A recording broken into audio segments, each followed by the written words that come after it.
Greetings and welcome to Tom Plum, the Hall of Fame Collectibles and more. I'm having a brain fart. Hall of Fame Biography, episode 319. Earl Sidney Weaver and our trivia for today, Wednesday, November the 13th. Hopefully, you all are having a great day out there. Give me a second here. My other computer's not working yet, but we can survive with just the one, the important Mac that does all my videoing. But yeah, get ready to have some fun here. Get the title visible there for our trivia. Dubious distinction.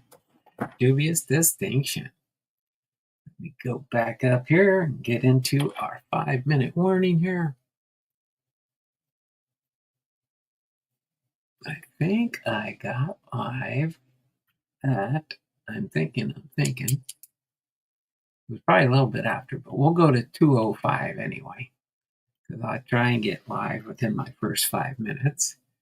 And let's see, what do we got here? We've got God is Great was the first one in here. By the way, we do have 946 entries as of yesterday.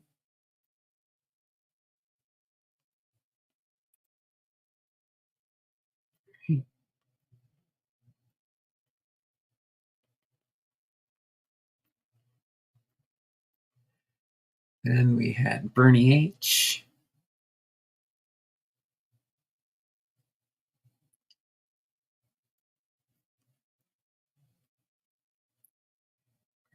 H. Followed by Space Case.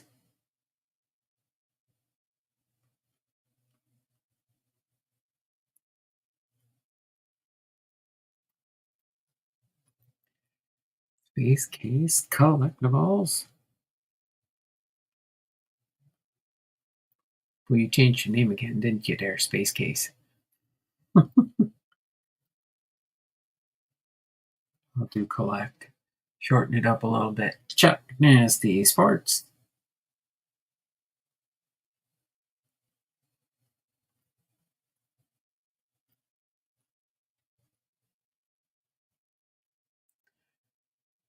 And Matty Ice Cards.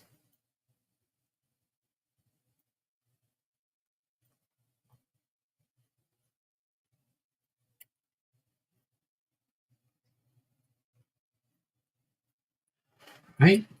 Oh, there we go. That's starting to load up there.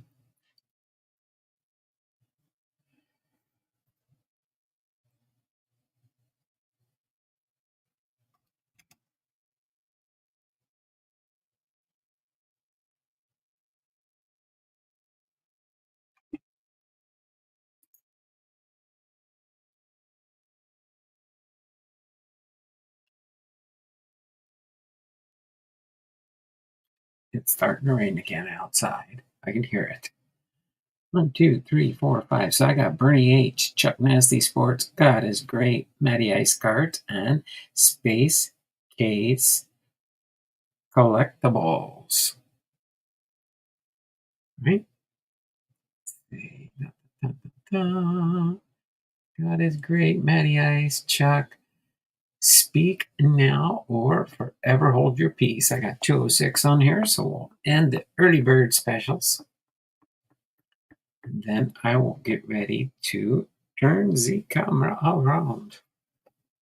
What do we got here? No. Kind of goes with my shirt color today. All right. So let's see. We got that one. Don't need that one.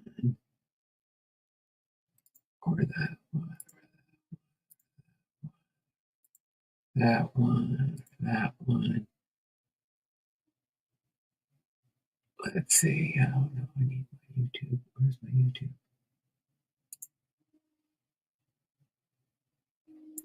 I'm gonna get rid of all of these. I don't need those. No, but that's not my, oh, I gotta get my Google up here. That's why. The wrong tab. I'm closing all my tabs on my other computer screen. Yes, we can restore that. That's what I need. Restore my Google. Give me a second there. I'll be with you momentarily. We won't be too long today, though. It'll be fairly short stream, I'm hoping. Should not be too super long. Oh, there's the biography. Still waiting on some items to come in the mail. Oh my God, my computer is just being dorkish, my PC. If it's not my Mac, it's my PC. If it's not my PC, it's my brain.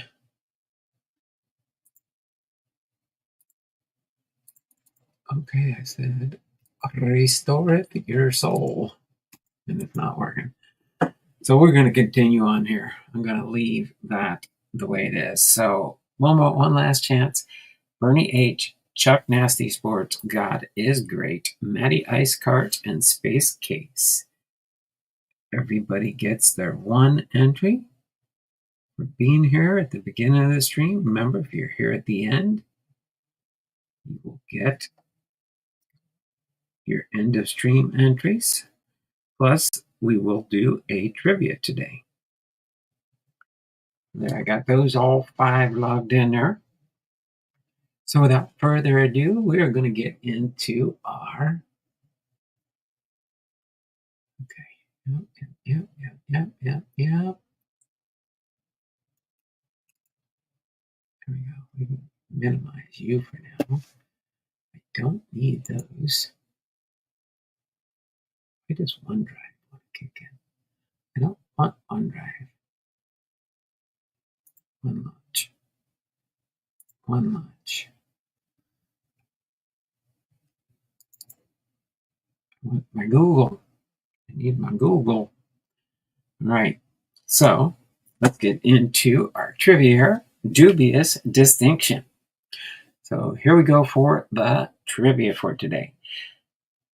Our baseball birthdays for Wednesday, November 13th, 2024 are Mel Stoudemire, Pat Etkin, Wes Parker, and Dan Petrie. But our trivia for today, before we get into our Earl Weaver's biography, name the American League team with a minus 50 run differential over a 4-game period in 2022. Was it A, the White Sox? Was it B, the Red Sox? Was it C, the Orioles? Or was it D, the Yankees? Go ahead and submit your guesses now.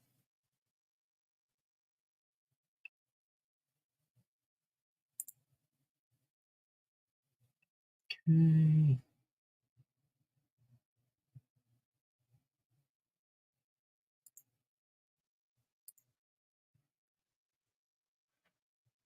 Let's see, I got to do YouTube. YouTube going in there. All right, whoever gets it first will get 5 points for the trivia for today. Matty Ice guessed A. Any other guesses by other people first before we open it up?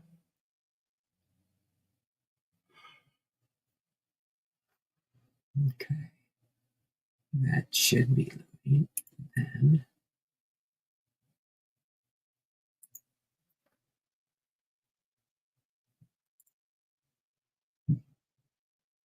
there we go. I've got those 2 trying to load up here. We got 3 people in here. We got Matty Ice. We got God is Great. Chuck Nasty Sports. Bernie H. And Space Case Collectibles. All right. We got 210 right now. And only Matty Ice's guess. You can give another guess if you want, Matty. That one was not correct. So I'll open it up since it doesn't seem like we got too many people here today. Some people watch the replays. That's what most people do.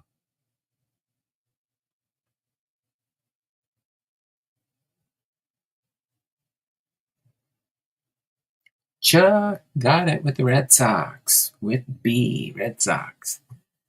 What are the choices? That's okay. Chuck got it. Chuck got the trivia for 5. Choices were the White Sox, A, White Sox, B, Red Sox. Chuck got it. C, the Orioles, and D, the Yankees. Okay. Was the Red Sox. Read the back on the answers. It says, amazingly, in 2 games before the All-Star break and 2 after, the Red Sox lost to the Yankees 14-1 and 13-2. And then the Blue Jays 28-5 and 4-1. The total of the 4 straight losses were 59-9, a 50-run differential. That was pretty crazy. Can you imagine that in four games? 4 games. The Blue Jays.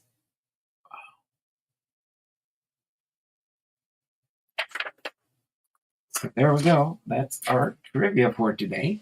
And without further ado, we will get into our biography for today. Okay. Earl Weaver. I don't have a baseball card of Earl Weaver, which is kind of weird. I would think I'd at least have a manager card. But I might have one.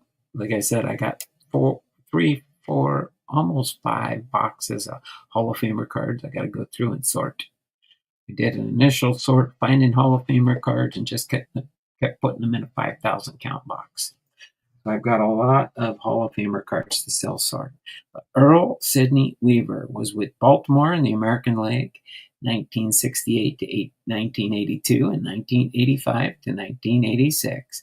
He managed the Orioles with intensity, flair, and acerbic wit for 17 seasons, 583 winning percentage, 1480 to 1060, and ranks 5th all-time among the 20th century managers with 10 or more years of service.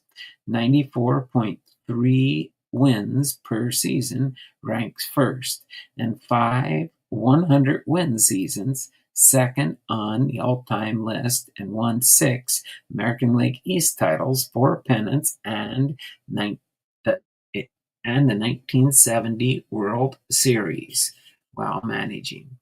That's just a little breakdown on all that for them. Okay, let's see. Let me get my YouTube active here. There we go. Get that gone, and then we got our wheel of names. Give me a second. My other computer finally decided to wake up a little bit. Not all the way, but a little bit.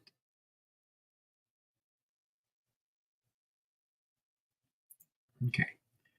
We will go back here.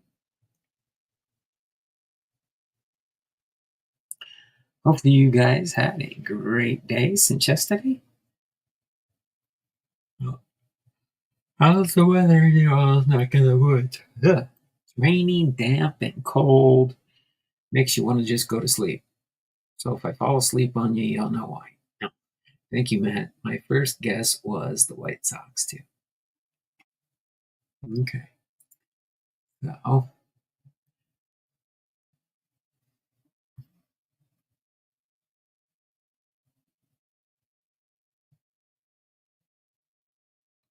take a while.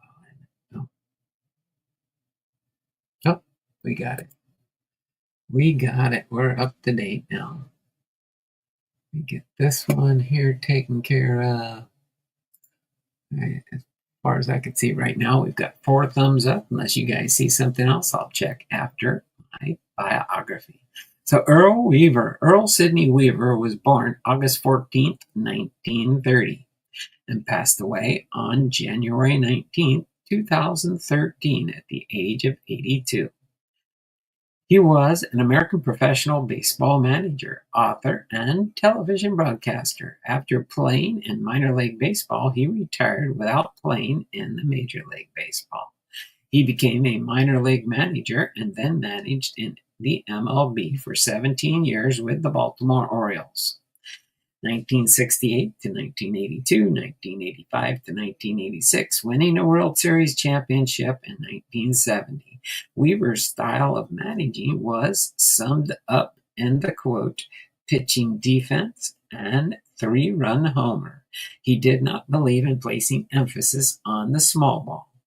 Tactics such as stolen bases, hit and run plays, or sacrifice bunts. He was inducted into the Baseball Hall of Fame in 1996.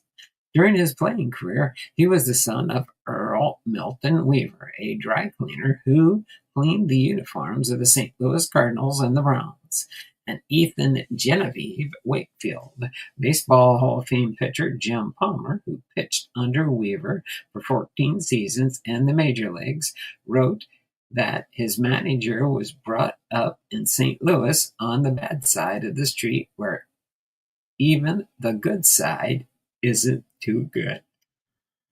Right. After playing for Beaumont High School in his hometown, St. Louis, Missouri, the St. Louis Cardinals signed the 17-year-old Weaver in 1948 as a second baseman, a slick fielder but never much of a hitter. He worked his way up to the Texas Houston League Buffaloes, 2 steps below the majors. In 1951, though never made it to the big league club, Weaver was later traded to the Pittsburgh Pirates organization, then moved on to the Orioles, where he began his managing career. Palmer once noted, "The only thing that Earl knows about a curveball is he couldn't hit it." Let me get a sip of water here real quick.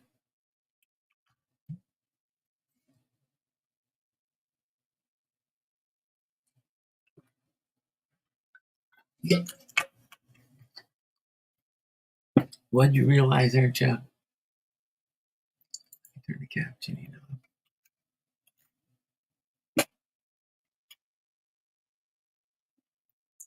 Oh, I wasn't live and was 30 seconds behind. Oh, that's okay, Chuck. That's okay. Sometimes that happens. Yoda Papa Vintage Americana, hate on. Everyone, long time no see. Hopefully you've been doing good there, Biddy. How's how's things going there in your neck of the woods? Hopefully everything survived the storms. I sure hope so. Okay. You have to keep us posted when you get a chance on how things are going. Okay. As far as his managerial career, Weaver started his minors league managerial career in 1956 with the unaffiliated Knoxville Smokies in the South Atlantic League. He joined the Orioles in 1957 as manager of their Fitzgerald, Georgia club in the Georgia-Florida League. The Orioles moved him up to their franchise in Dublin, Georgia in 1958 and to their Aberdeen, South Dakota club in 1959. In 1960, he managed the Fox City Foxes in Wisconsin in the Class B 3I League. He advanced to the AA Elmira Pioneers in 1962 to the AAA Rochester Red Wings in 1966. I donated my card collection to my church to build a new church. I'm North Georgia now at my brother-in-law's and single happily. Hello, Chuck.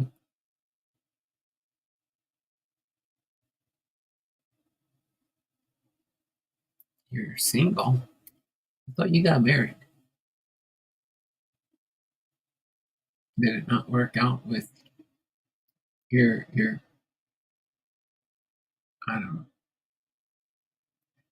I'm in North Georgia now at my bro-in-laws and single happily. I'm confused there. You have to give me a call one of these days, David, and tell me what's going on. Nope, didn't work out. Okay. Wasn't because of the storm or anything, was it? All right. During his tenure as major league manager, the Orioles won. And then he spent his first half of his 1968. Weaver was appointed to replace Gene Woodling as the Orioles' first base coach on October 3rd, 1967, and spent the first half of the 1968 season in that capacity before succeeding Hank Bauer as manager on July 11th. His contract was for 1 year, and he would continue to work under 1 year contracts throughout his tenure with the team. During his tenure as Major League Manager, the Orioles won the American League pennant 1969, 70, 71, and 1979, each time winning 100 games. Weaver was the first manager since Billy Southworth in 1942 to 44 to win 100 games in 3 straight seasons. In 1969, the Orioles were defeated in the World Series in 5 games by the New York Mets team known as the Miracle Mets. He was ejected in Game 4 of that series by umpire Shag Crawford for arguing balls and strikes. In 1970, the Orioles won the World Series by defeating the Cincinnati Reds, the Big Red Machine, in 5 games. In 1971, the Orioles lost the World Series in 7 games to the Pittsburgh Pirates. The Pirates pitcher Steve Blass pitched a complete game and gave up 4 hits in the deciding 7th game, allowing the Orioles to score only 1 run.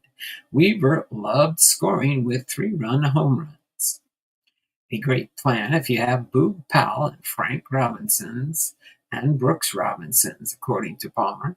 The 1974 Orioles were not hitting as many home runs, yet Weaver insisted on continuing to use his strategy.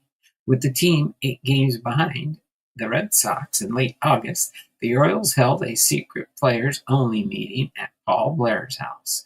Their new strategy, according to Palmer, was squeeze every hit and every base and every run you can out of every play. To accomplish this goal, the players came up with secret signs they would use in games. The new strategy worked, as Baltimore overcame the deficit to clinch the division at the end of the year. According to Brooks Robinson, it took Earl about 3 or 4 games to finally figure out what the heck we were doing in that situation. And I think he ended up saying, well, you better be right. It worked out well, and Earl loved us all anyway. Weaver's 1,000th MLB career victory as a manager was a 5-3 opening day result of the Chicago White Sox at Memorial Stadium on April 6, 1979. That year, the Orioles, which saw Weaver use 140 different lineups during that regular season, would reach the World Series again, this time losing in 7 games to the Pittsburgh Pirates. He expressed plans to retire following the 82 season prior to Game 6 of that World Series on October 16th. He had originally targeted the expiration of his contract upon the conclusion of the 1980 campaign to step away from the sport. Let's see.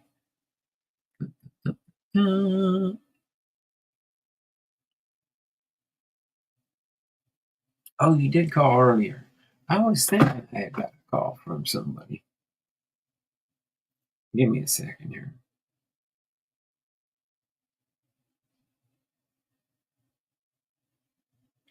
I do. I got a short message from Atlanta, Georgia. Is that a new number? Is that a new number that ends in 777? I better put that in my phone book so I know who it is.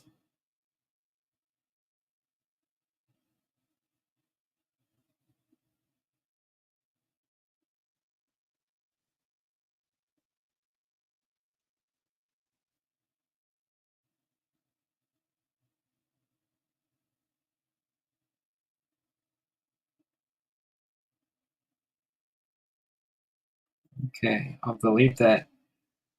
So the 7-4 number is no good. It's the one ending in 7-7.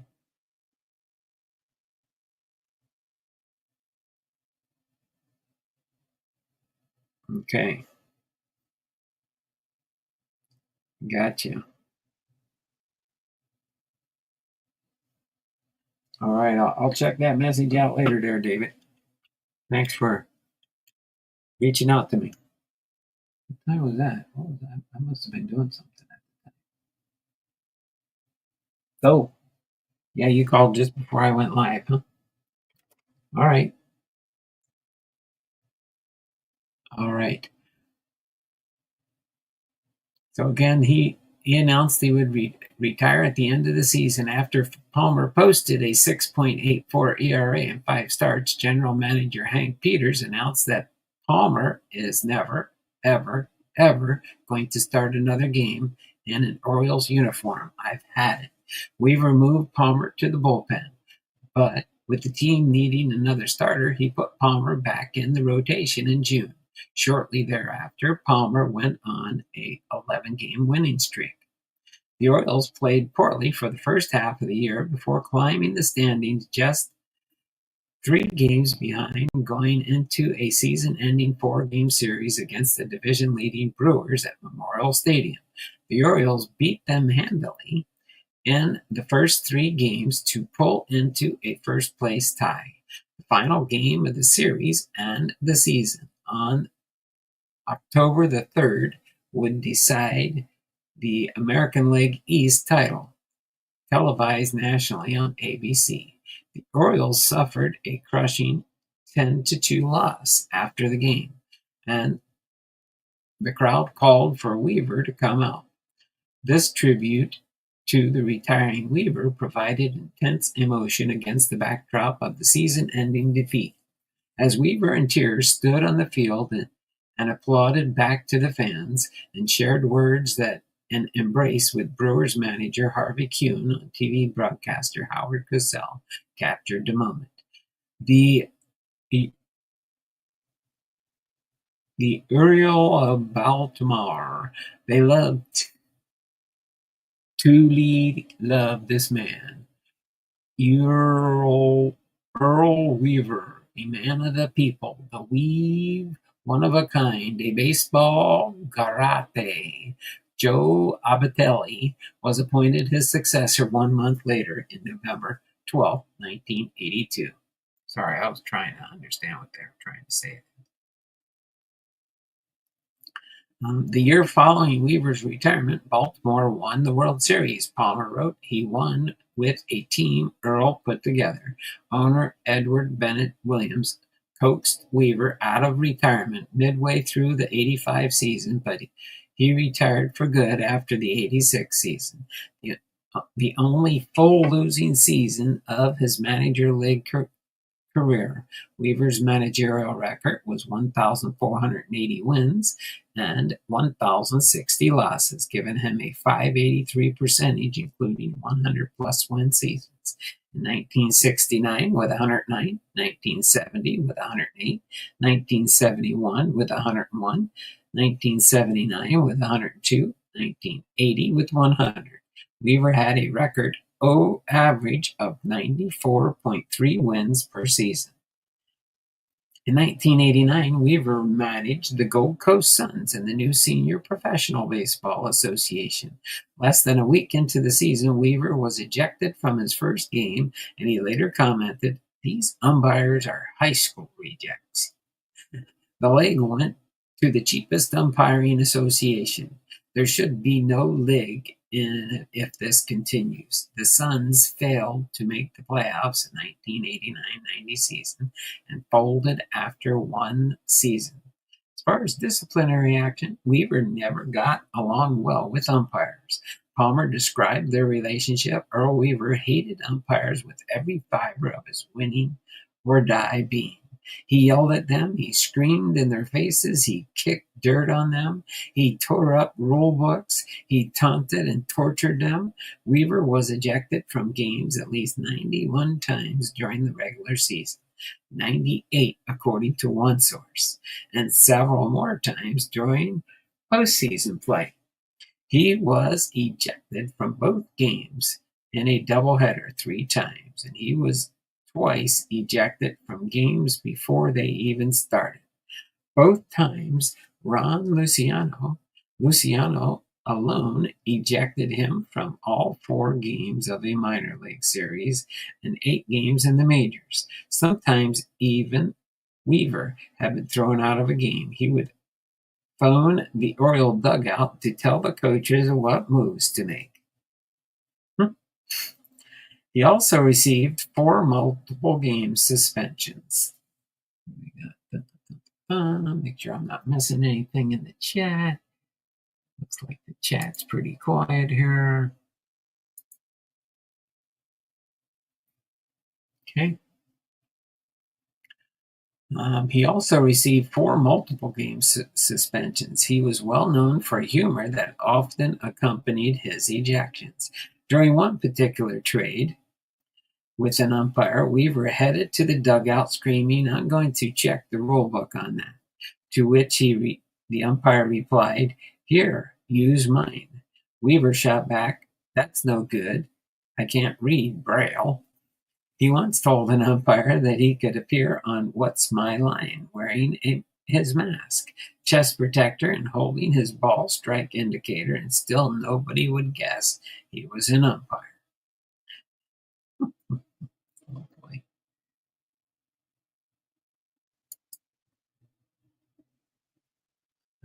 What's going on there? White box in the middle of the screen. Marty Springstead was one of Weaver's least favorite umpires. On September 15, 1977, in Toronto, Weaver asked Springstead to have a tarpaulin covering the Toronto Blue Jays bullpen area removed. The tarp was weighed down by bricks, and Earl argued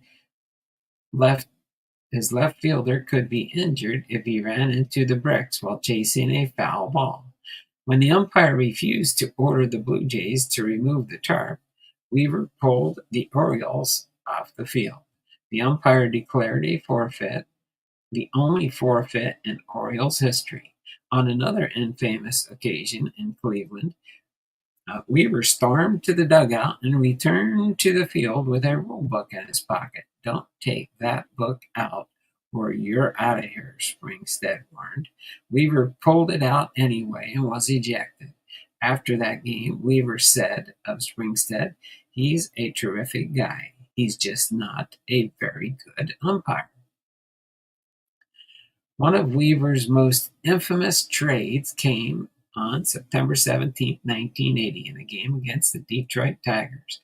First base umpire Bill Haller was wearing a microphone for a documentary on the daily life of an MLB umpire, called a ball on Oriole pitcher Mike Flanagan. Weaver charged out of the dugout and began screaming at Haller, who was already angry at Weaver for publicly questioning his integrity by suggesting he be prohibited from working Tigers games in 1972 because his brother was the Tigers' backup catcher at the time. After Weaver was ejected, he launched into a profanity-filled argument in which he accused Haller of blatantly calling the game out of the Orioles' favor. He also accused Haller of poking him in the chest, and after Haller denied doing so, they called each other liars. Weaver's contempt for umpires was often mutual. One night, 1973, Weaver threw his cap to the ground and began a vehement argument with Luciano. Luciano's crewmate, Don Denkinger, walked over to Weaver's cap, stepped on it with a sharp cleat of both shoes, and slowly twisted it back and forth. As far as his philosophy, Weaver's oft-quoted managerial philosophy was pitching defense and 3-run homer.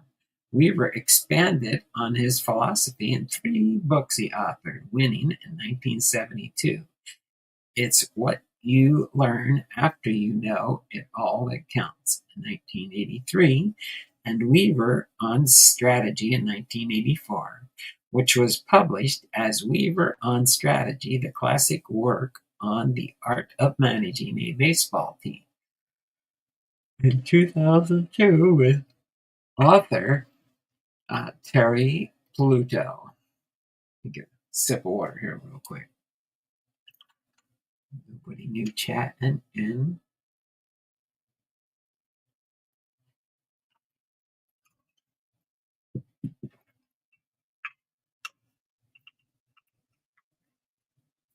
Um,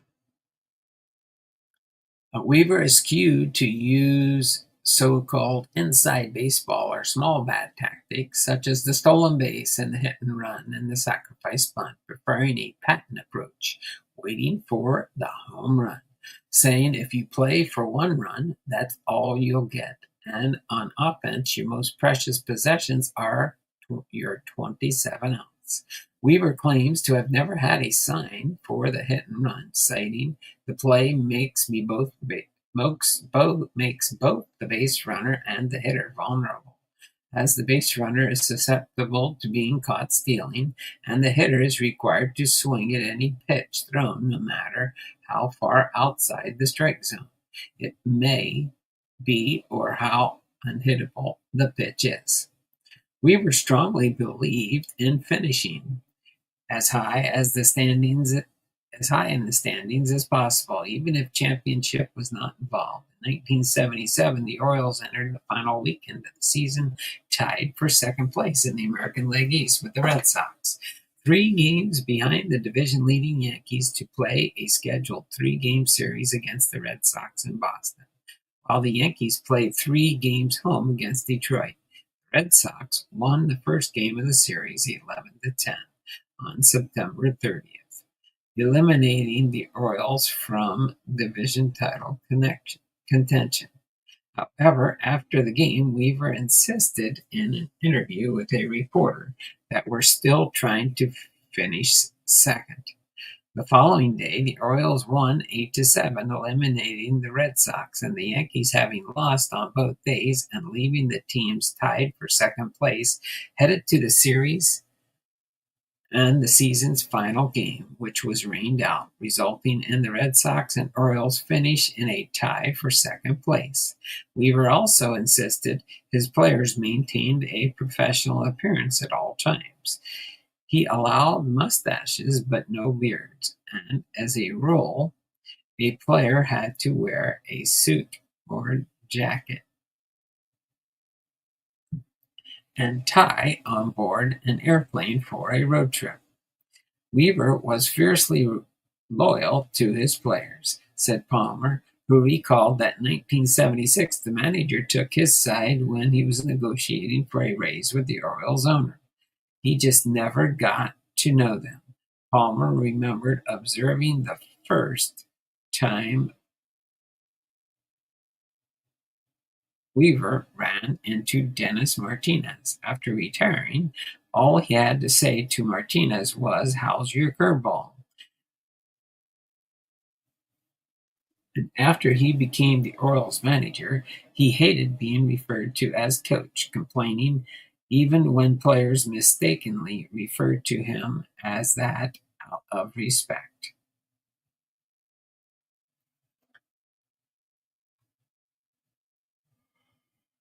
Yeah. Okay. So use of statistics. Weaver made extensive use of statistics to create matchups which were more favorable either for his batter or his pitcher. He had various notebooks with all sorts of splits and head-to-head numbers for the batters against the pitchers and would assemble lineup according to the matchup.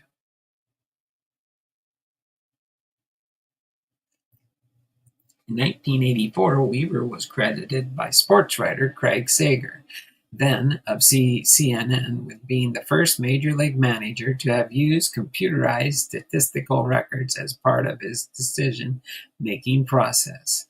As far as use of the bench in the Orioles teams of the late 70s and early 80s, Weaver made frequent use of platoons, with the most obvious example being the use of Gary Renicky and John Lowenstein in left field. Without affordable full-time solutions, Weaver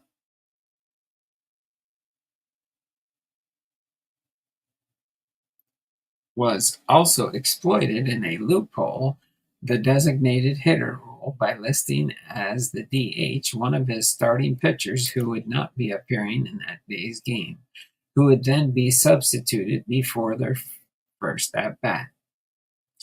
This gave him another opportunity to exploit pitcher batter matchups. In the case of opposing starting pitcher left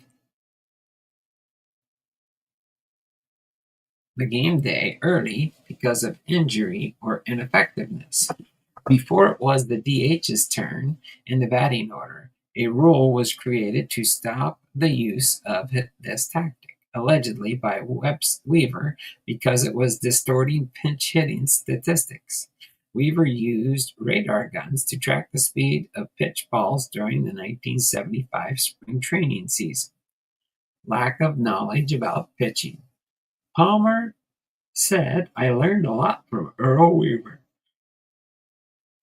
The first thing I learned was that he didn't know a thing about pitching." Dave McNally agreed. "The only thing Earl Weaver knows about pitching is that he can hit it." Weaver was a fan of sliders for some reason. Mike Flanagan figured out that Weaver got less angry when pitchers gave up on sliders than when they gave up hits on other pitches. Every hit after that, I told him, was off a slider. Flanagan said, "Well, Palmer was pitching for Rochester in 1967 with the bases loaded against the Buffalo Bisons and Johnny Bench coming up to bat. Weaver came out to the mound and told Palmer, 'Throw him a fastball down the middle.'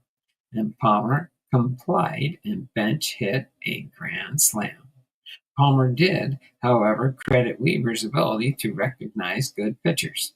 He could spot them, trade for them, stick with them, and he might have driven them crazy, but he knew which ones to drive crazy.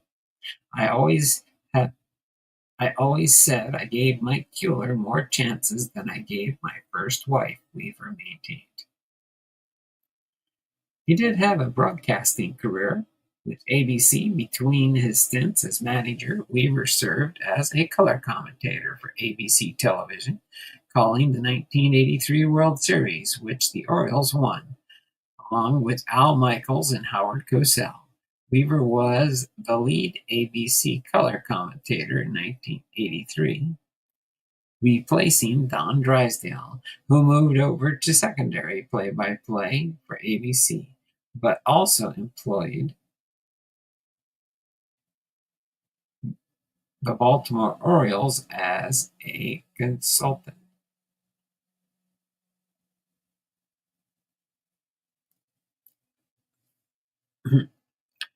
As far as the manager's corner, while managing the Orioles, Weaver hosted a radio show called The Manager's Corner with Baltimore Oriole play-by-play announcer Tom Marr, in which he would give interviews on baseball and answer questions from fans.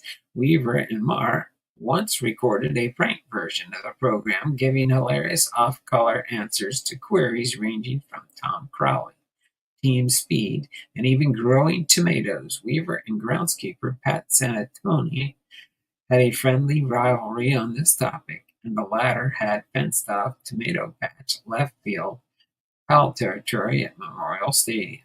The tape, which was not broadcast at the time,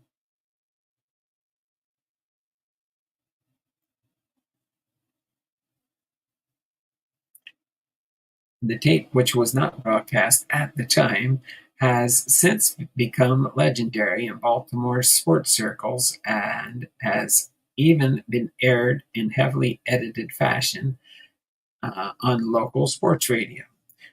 In media, Weaver wrote 3 books, winning in 1972, Weaver on Strategy, 1984, and It's What You Learn After You Know It All That Counts in 1983. In 1987, Weaver assisted the development of the AI for the computer game Earl Weaver Baseball, which was published by Electronic Arts. The game was one of the precursors of the EA Sports line. Right? As far as his death, Weaver died about 2 a.m. on January 19th, 2013, in an apparent heart attack. Well,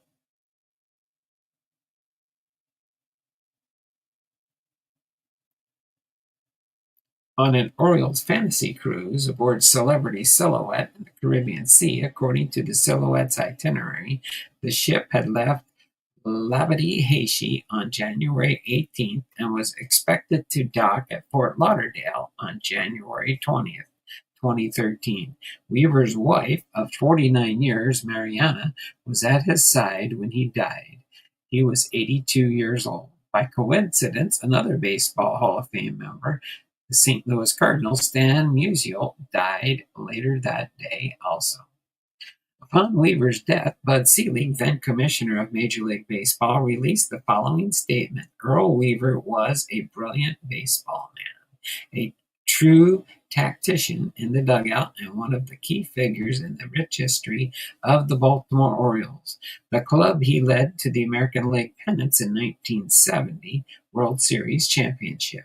Having known Earl through my entire career in the game, I have found fond memories of the Orioles and the Brewers, squaring off as American League East rivals. The managerial style provided visionary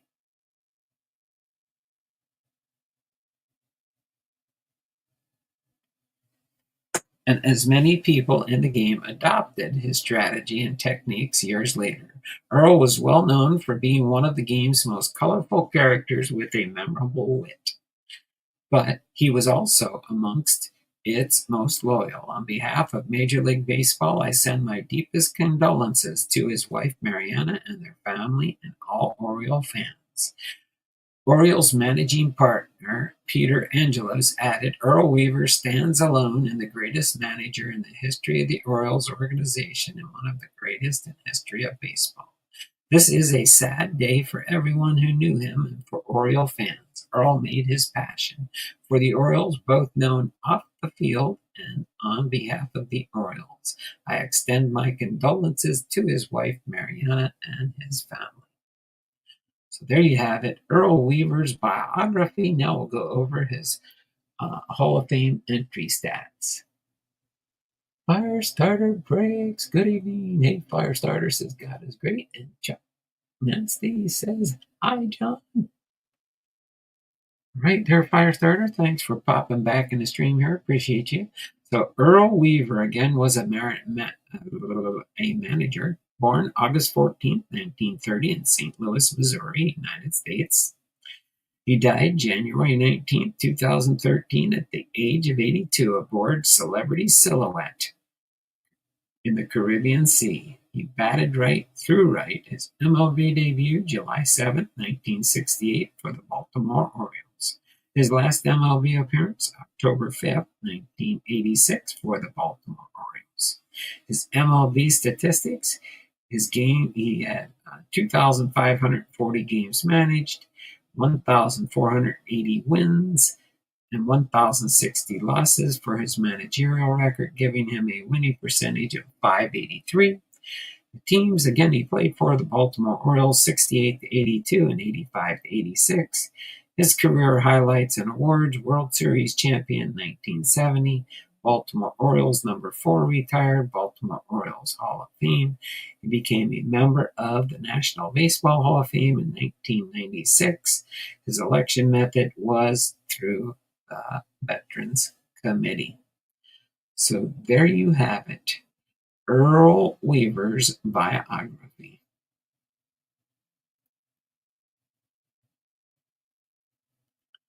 Hopefully you all enjoyed that.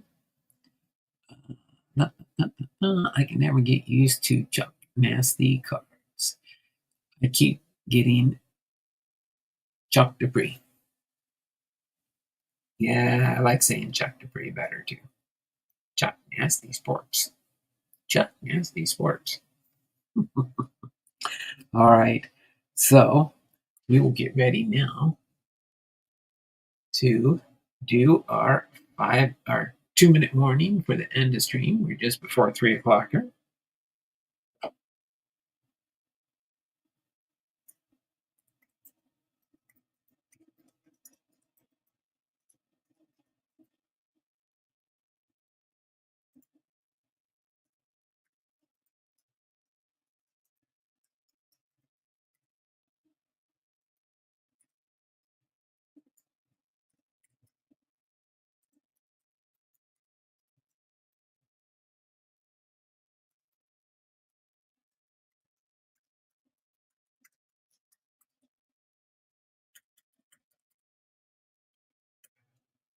Okay, we got 53 here. We will end it at 55. So,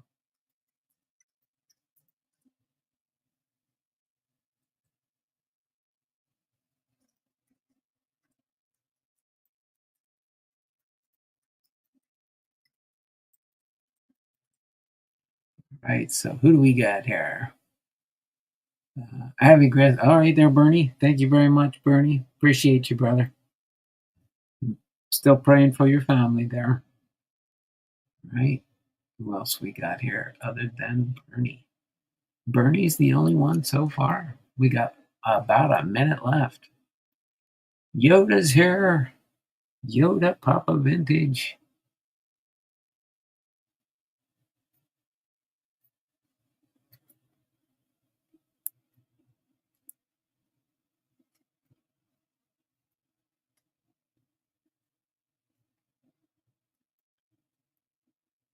Holding close. All right there, David. What do we got? Guru. Okay, got less than a minute to go. I'm going to hit the enter button here in a second here when we get 2:55. All right. Oh, turn it on. Does that make a difference?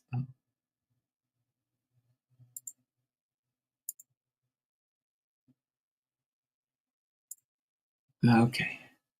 We hit the enter button there. We got Yoda and Bernie are the only two. Bernie and Yoda are the only ones that wanted to check in. So we'll tally up these here. We should be, what do we got here? We got Bernie, Chuck, God is Great, Matty Ice, Space Case, and Yoda Papa Vintage. Americana. I'll just shorten it for now. I know who it is. All right. So let me change the camera real quick here so you can see that I am still here. Didn't leave yet. I'm going to get ready to say our signature goodbye. By the way, in case those that don't know, I'm growing my hair here in. Got a beard going on here for Christmas. Getting ready to play Santa Claus. No, not really. You know how I do my Santa celebration around Christmas time.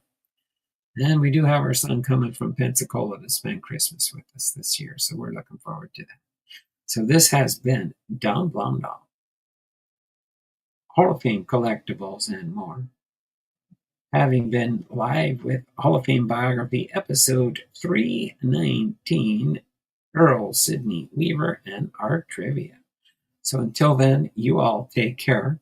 And as David says, as always, be blessed. We'll see you all around the channels, okay? And hope to see you again soon.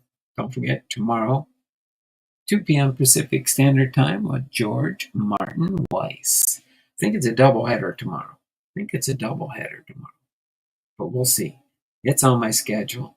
It's coming up. So you all take care and have a wonderful and blessed day. And we'll see you again tomorrow, 2 p.m. Pacific Standard Time, okay? Bye for now.